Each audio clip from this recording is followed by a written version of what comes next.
Olá, meus amores, tudo bem com vocês? Eu espero que sim. Eu sou a professora Débora, professora de Ciências do 7º ano, e na aula de hoje nós vamos continuar falando de animais vertebrados, vamos falar de répteis. E quem aí tem medo de cobra? Vamos lá para a aula de hoje? Bom, pessoal, eu vou pedir que vocês peguem um caderno de vocês, tá bom? Um lápis, uma caneta, para copiar os principais pontos dessa aula e também para responder aquelas questõezinhas que eu coloco lá no final da aula, tá bom? Combinado? Então, vamos lá para a aula. Bom, pessoal, os répteis compreendem um grupo de animais com inúmeros representantes, como, por exemplo, os jacarés, são exemplos de répteis. Também os lagartos, como camaleões, iguanas, lagartixas, jabutis, tartarugas e serpentes. E esses animais possuem características evolutivas que lhes permitiram ocupar os ambientes terrestres, tá? Então, esses ambientes terrestres relativamente secos, porque na aula passada nós falamos sobre os anfíbios, que são os primeiros animais que chegaram ao ambiente terrestre, não foi isso? Só que os anfíbios, eles têm necessidade de voltar para a água, eles voltam para a água para reprodução. Só que os répteis não, tá, pessoal? Eles conseguiram ocupar ambientes relativamente secos devido a características evolutivas. Que características são essas? A primeira delas é a respiração pulmonar, tá bom? Esses animais, eles respiram utilizando um órgão chamado de pulmão, diferente dos anfíbios. Lembram como os anfíbios respiram? Por respiração cutânea, não é isso? E na fase larval, eles respiram por brânquias. Esses animais não, tá, pessoal? Eles adquiriram essa característica evolutiva de respirar. Então, isso permitiu que eles ocupassem o ambiente terrestre, tá bom? Além disso, eles possuem características na sua pele também, tá? A pele desses animais é relativamente grossa e impermeável, tá? Recoberta por uma camada de proteína chamada de queratina, que pode formar tanto escamas quanto placas. Olha só, vamos ver aqui o exemplo dessa cobra, dessa serpente, tá? Que é uma cascavel. E nessas cobras, elas vão ter escamas, tá? Essas escamas aqui protegem a pele desses animais, porque eles vivem em ambientes que são secos. Então, essa característica permitiu a proteção a esses animais, tá bom? Um outro exemplo são os cascos, tá? De tanto como de tartarugas, como jabutis, tá bom? Como cágados, esses animais possuem essas placas, tá? Então, essas placas também protegem o corpo desses animais, tá certo? Bom, uma outra característica muito importante desses animais é que eles são ectotérmicos. O que isso significa? Nós, seres humanos, somos endotérmicos, nós conseguimos regular nossa temperatura internamente, tá? Nós temos mecanismos de regulação da temperatura internamente. Por exemplo, um exemplo de regulação da temperatura, o suor, tá? Quando a gente está fazendo alguma atividade física, por exemplo, a gente começa a suar. Isso porque a temperatura do nosso corpo aumenta e a gente precisa manter um equilíbrio na nossa temperatura. Então, nós conseguimos internamente regular essa temperatura. Esses animais, eles não têm esse mecanismo de regulação interna da temperatura corporal, tá bom?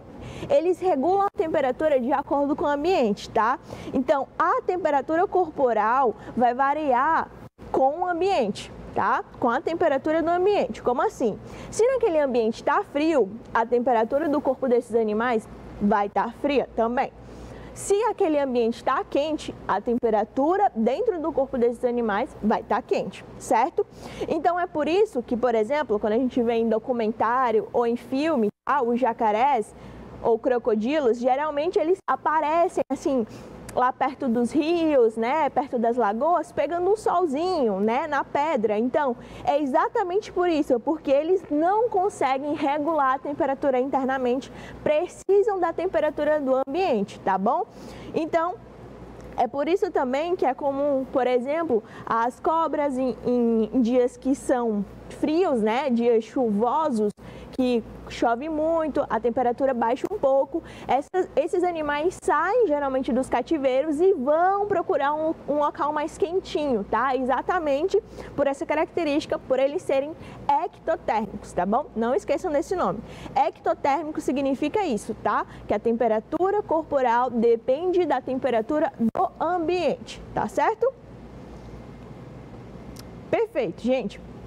Vimos algumas características gerais desses animais, agora vamos passar para a divisão, tá?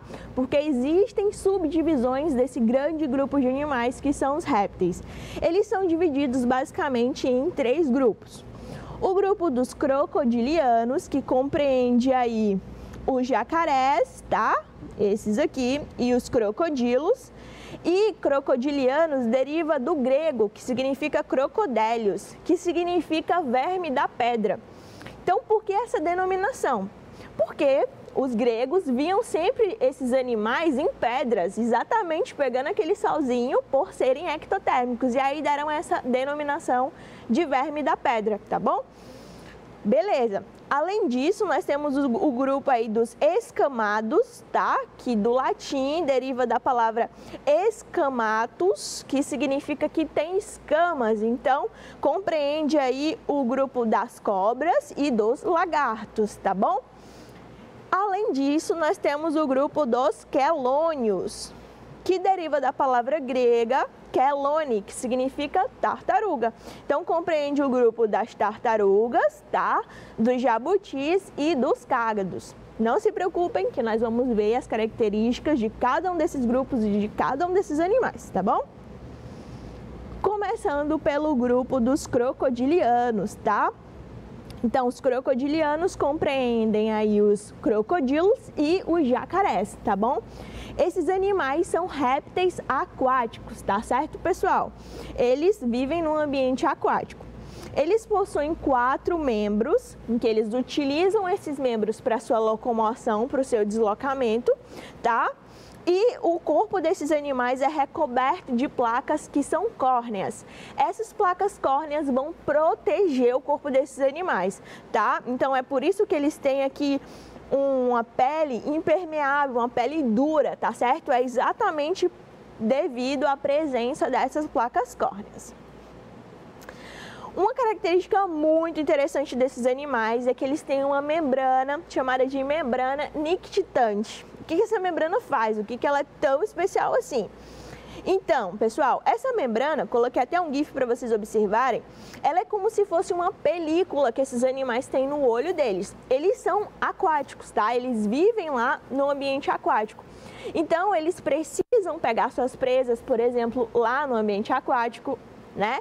Então, eles precisam manter os olhos deles abertos. Então, uma proteção para essa membrana funciona como uma proteção para os olhos desses animais, tá bom? Então, com essa membrana, esses animais eles conseguem passar cerca de 3 horas debaixo d'água com os olhos abertos. Então, essa membrana funciona mais ou menos como se fosse um óculos de natação para esses animais. E vocês podem observar que ela não é como a pálpebra, que fecha de cima para baixo, né? Ela é como se fosse uma janela, ela fecha lateralmente, tá? Então, é muito interessante essa característica desses animais. Tá, beleza. Então, eu falei para vocês que no grupo dos crocodilianos compreendiam aí 2 representantes, que eram os crocodilos e os jacarés. Mas qual a diferença desses 2 animais? Bom, pessoal, eles têm algumas diferenças, tá? Apesar de possuírem semelhanças, eles têm diferenças, tá bom? Como assim? Por exemplo, começa aqui pelo focinho deles, tá? Ó, o do jacaré já vai ser mais largo e arredondado, é mais achatadinho, tá bom? Diferentemente do crocodilo, que já é mais largo, tá certo? E é mais estreitinho, tá? Ele já vai ter aqui um focinho mais comprido. Uma outra característica é o tamanho também desses animais, tá? Enquanto os jacarés eles vão atingir em média 2 metros de comprimento, os crocodilos podem chegar até cerca de 4 metros de comprimento. Então, os crocodilos geralmente são maiores que os jacarés. Bom, uma outra característica é a dentição, tá? A do jacaré, vocês podem observar aqui, ó, não aparecem todos os dentes, né? Então, a maxila, o maxilar, só vai aparecer quando o animal abre a boca, diferente do crocodilo, que nós conseguimos ver aqui, ó, todos os dentes, tanto os superiores quanto os inferiores, tá? Então, é outra característica, tá bom? E é basicamente essas características desses dois animais, tá bom, pessoal? Que conseguimos diferenciar. Então, eles pertencem ao mesmo grupo, mas são de espécies diferentes, tá bom? Perfeito. Então, vamos ao segundo grupo de répteis, que são o grupo dos escamados ou esquamatos, como quiserem chamar. Então, esses animais, eles possuem o corpo revestido aí por escamas ou placas córneas, tá bom? E, mais uma vez, essa estrutura, tanto as escamas quanto as placas, funcionam como uma estrutura de proteção ao corpo desses animais, tá bom? Inclui as serpentes, também chamado de ofídeos, tá? E os lacertílios. E aí, nesse grupo de animais, os lacertílios, vai incluir aí os lagartos, tá bom? Lagartixas e os camaleões, tá bom? Perfeito. Então, as serpentes, quais são as características desses animais? As serpentes vão ter a pele recoberta aí por escamas, que são estruturas de proteção ao corpo desses animais, tá?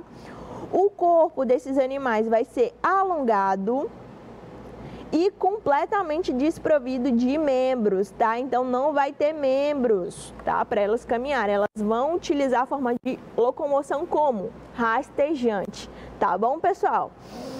Bom, e, além disso, esses animais, as serpentes, vão possuir uma característica muito importante para elas, que o tamanho da mandíbula vai ser variado e pode abrir até um ângulo de 180 graus. Isso permite com que esses animais possam engolir suas presas, tá bom, pessoal? Então, essa adaptação da mandíbula é para isso, para que o animal possa engolir a presa, beleza? Além disso, uma outra característica desses animais é a presença da língua bífida. A língua bífida, que é aquela linguazinha assim que as serpentes têm, ó, tá vendo? Que ela vem uma língua comprida e depois bifurca. Então, essa língua é chamada de língua bífida e funciona como órgão sensorial. Como assim, professora? Então, as serpentes, elas têm algumas adaptações que lhes permitiram povoar o ambiente terrestre. Porém, elas têm algumas deficiências também. Por exemplo, elas não conseguem escutar, elas são surdas, tá? E também a visão delas não são tão boas. Então, elas precisam sentir um ambiente onde elas estão indo, tá? E elas conseguem sentir através desse órgão sensorial, que é quimiorreceptor. Ele consegue captar as partículas daquele ambiente, tá bom? E aí a serpente vai interpretar aquilo em qual ambiente ela está sendo lá inserida, beleza, pessoal? Então, funciona como órgão sensorial, tá? E as serpentes, elas costumam matar suas presas para alimentação por dois métodos, tá? Por envenenamento e constrição. Como assim? Envenenamento, as serpentes vão possuir glândulas que produzem veneno. E aí, quando elas vão lá e abocanham suas presas, ela insere aquele veneno na sua presa, a sua presa acaba morrendo e a serpente vai lá e engole aquela presa. O outro método é o método de constrição, que a serpente vai se enrolar ao redor de sua presa, como por exemplo nessa imagem aqui que eu coloquei uma serpente se enrolando aqui no camundongo, tá? Vai acabar quebrando os ossos desse animal, dessa presa, e aí vai acabar engolindo. Então são esses dois métodos aí que as serpentes conseguem matar suas presas, tá bom? Eu trouxe um videozinho bem interessante sobre as serpentes, tá? É um vídeo de um Instagram que eu tenho juntamente com outra professora, uma parceria que nós temos, ela sabe tudo sobre serpentes. Então eu vou colocar esse videozinho, tá bom? O arroba do Instagram é Mais Biologia em Cores, então se vocês gostarem, vão lá no Instagram, tá certo? Que tem várias outras aulas lá, beleza? Então prestem bastante atenção no vídeo.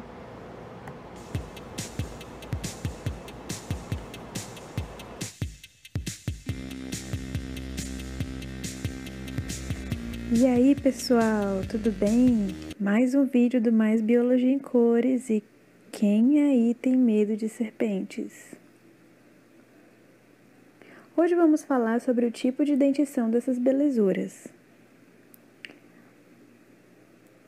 As serpentes são répteis que no curso da evolução perderam as pernas e passaram a apresentar uma anatomia bem peculiar.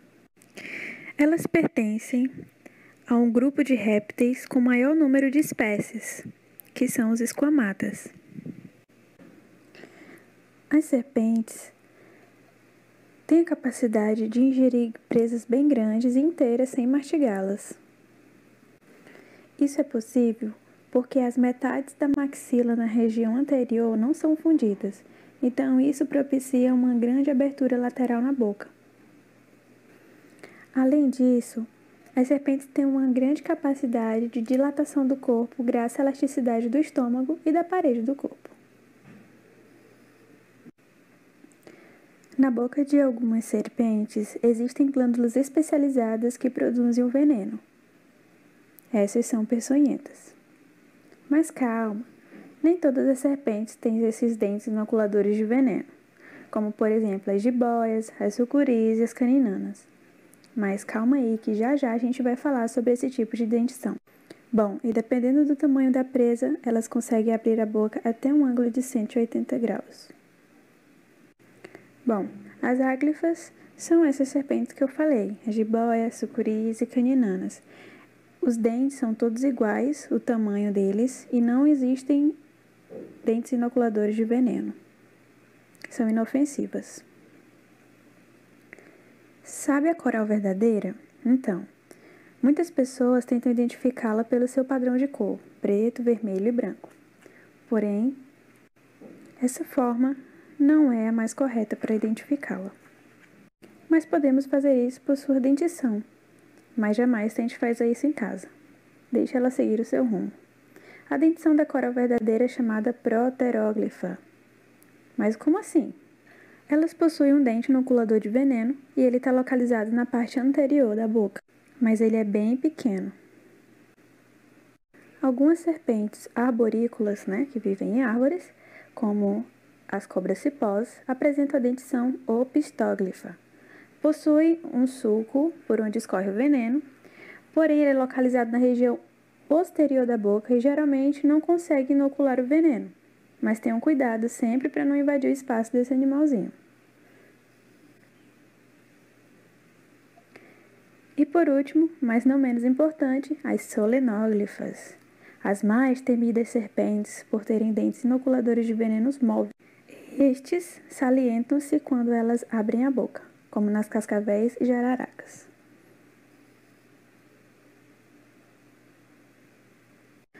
No Brasil, existem 4 gêneros de cobras venenosas. A jararaca é responsável por 85% dos casos de picada em seres humanos. Depois vem a cascavel e em seguida a coral. E você sabe o que fazer caso seja picado por uma serpente? Bom, jamais amarre torniquete, não corte o local para tentar retirar o veneno. O certo é você procurar uma ajuda médica. Procure um hospital especializado. Lá eles utilizarão o soro antiofídico, que é como um antídoto, quando uma pessoa é picada por uma serpente, que tem como principal objetivo neutralizar o veneno que se encontra no sangue e nos tecidos. Você sabia que as serpentes são surdas? Pois é, elas sabem se alguém está se aproximando pela vibração do solo.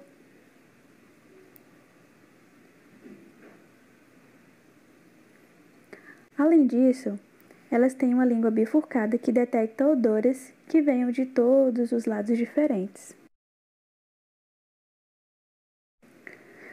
O site Ponto Biologia responde a pergunta que todos gostariam de saber. A sucuri pode engolir um boi? Bom, elas devoram animais menores, como por exemplo, veados, capivaras, jacarés.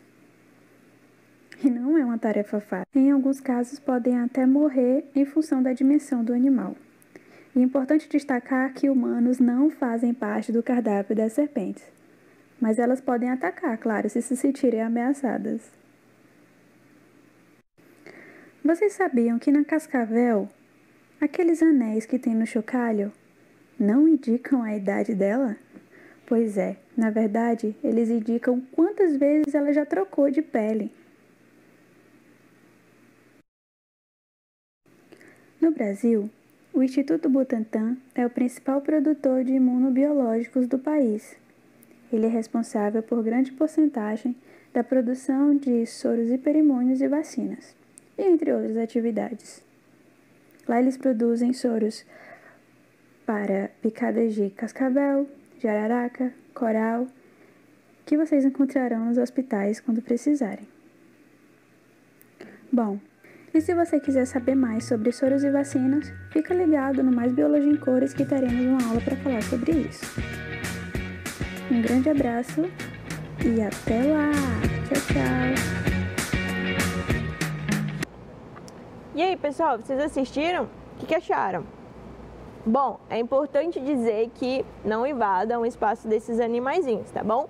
Que os humanos não fazem parte do cardápio desses animais, porém, se elas se sentirem ameaçadas, elas podem atacar. Então, o melhor que a gente faz é deixar elas lá no cantinho delas, tá bom?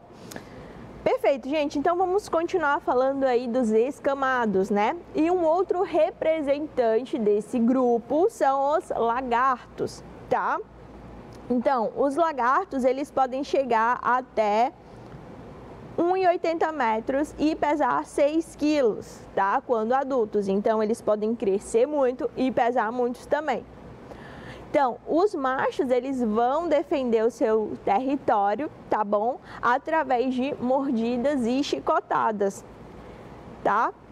Perfeito. E uma coisa interessante sobre esses animaizinhos, sobre os lagartos, que aqui na nossa região as pessoas costumam confundir bastante iguanas, que são lagartos, com camaleões, que também são lagartos, tá? Então, as iguanas são esses animais aqui, tá bom?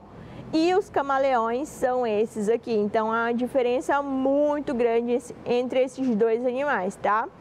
Por exemplo, os camaleões, eles conseguem mudar de cor de acordo com a cor, temperatura, tá bom? E todos os estímulos do ambiente onde eles estão, tá? Eles costumam também enxergar em um ângulo de 360 graus, então eles conseguem literalmente girar os olhos deles nesse ângulo de 360 graus, conseguem enxergar em todas as partes do ambiente, tá bom?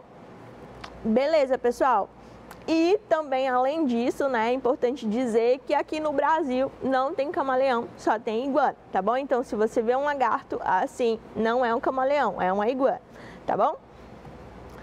Por fim, vamos para o último grupo de répteis, que são os quelônios, tá? Os quelônios, eles vão ter um corpo revestido por uma carapaça dura na parte superior, tá? Então, essa carapaça funciona como uma estrutura de proteção, tá bom? Então, esse casco aqui é essa carapaça, tá bom, pessoal? E vai ter um plastrão na parte inferior, que é essa placa aqui também, que funciona como uma estrutura de proteção ao corpo desses animais. E aí, nesse grupo, no grupo dos quelônios, vão ter 3 representantes, que são os jabutis, tá? Que são do ambiente terrestre, tá bom? Temos os cágados, que são dos ciclos. O que isso quer dizer? São animais que vivem no ambiente aquático, só que no ambiente aquático de água doce, tá? Do ciclo quer dizer isso. Animais que vivem no ambiente de água doce, tá certo? E temos também as tartarugas, que vão viver em um ambiente marinho, ou seja, no mar, no ambiente salgado. Então, a diferença entre cágado e tartaruga é que um vai viver num ambiente de água doce, no caso dos cágados, e as tartarugas vão viver num ambiente de água salgada, tá certo? Então, pessoal, vamos falar um pouquinho da reprodução desses animais, dos répteis, tá? A maioria desses animais vai ter fertilização interna. O que isso quer dizer? Que os gametas, o espermatozoide com óvulo, vai se unir juntamente, né, no corpo, lá dentro do corpo daquele animal, Então, no caso desses animais, no corpo da fêmea, tá bom? Então, a fecundação ocorre dentro do corpo da fêmea, fecundação interna, tá bom? E aí, geralmente, as fêmeas vão pôr ovos aí no ambiente terrestre. Então, as tartarugas vão pôr ovos, algumas serpentes também e lagartos, tá certo, pessoal? Então, é basicamente dessa forma que acontece a reprodução desses animais. E o ovo, pessoal, ele tem uma característica que é muito importante para o sucesso evolutivo no ambiente terrestre desses animais. O ovo, ele vai ser um ovo amniótico. No ovo desses animais vai ter uma estrutura chamada de amnion, tá? Que vai ter um líquido onde o embrião vai ficar protegido e se nutrindo desse líquido, tá certo, pessoal? Até o momento da eclosão desses animaizinhos, onde eles vão lá povoar um ambiente terrestre, tá certo? E aqui eu trouxe para vocês uma anatomia, tá? De dois representantes desses animais. Aqui eu trouxe a anatomia de um lagarto, tá? Onde está localizado cada órgão, e de uma tartaruga, tá certo? Então tem os sistemas bonitinhos, sistema digestório, sistema respiratório muito eficiente, os pulmões, tá? As tartarugas do mesmo jeito, tá certo, pessoal? Então, anatomia desses animais, dos répteis. Perfeito, então vamos exercitar um pouquinho tudo que aprendemos na aula de hoje, com essa questãozinha aqui rapidinho, tá bom? Vamos lá. Então, o que fala essa questão? No Pantanal Mato-Grossense, os jacarés aquecem-se ao sol, nas margens dos rios durante o dia. Essa estratégia dos crocodilianos está relacionada ao fato deles, vamos lá responder essa questão juntos, serem ectotérmicos, dependendo de fontes externas de calor. E aí, vocês acham que eles são ectotérmicos? Parece que sim, hein? Vamos guardar essa questão, essa alternativa aqui. Letra B, para a regulação da temperatura corpórea, dependerem da água para a fecundação e o desenvolvimento dos ovos. Não, né, pessoal? Eles não dependem da água, a fecundação é interna, tá? Apresentam um corpo revestido por uma pele grossa com placas que evitam a dessecação. Sim, mas isso não está relacionado ao fato deles serem ectotérmicos, se aquecerem lá ao sol. Não terem os seus pulmões. Sim, eles têm pulmões, inclusive pulmões muito eficientes. Então, eles são ectotérmicos, tá, pessoal? Eles dependem de fontes externas de calor. Lembra que eu falei que eles não conseguem regular a temperatura corporal internamente, precisam de fontes externas para a regulação dessa temperatura. Perfeito, gente. Então eu encerro a aula com essa frase desse filme Procurando Nemo, que eu gosto bastante, que fala o seguinte: quando a vida te decepciona, qual a solução? Continue a nadar. Então foi isso, pessoal. Eu espero que vocês tenham gostado da aula de hoje. Um beijo, um abraço e até a próxima.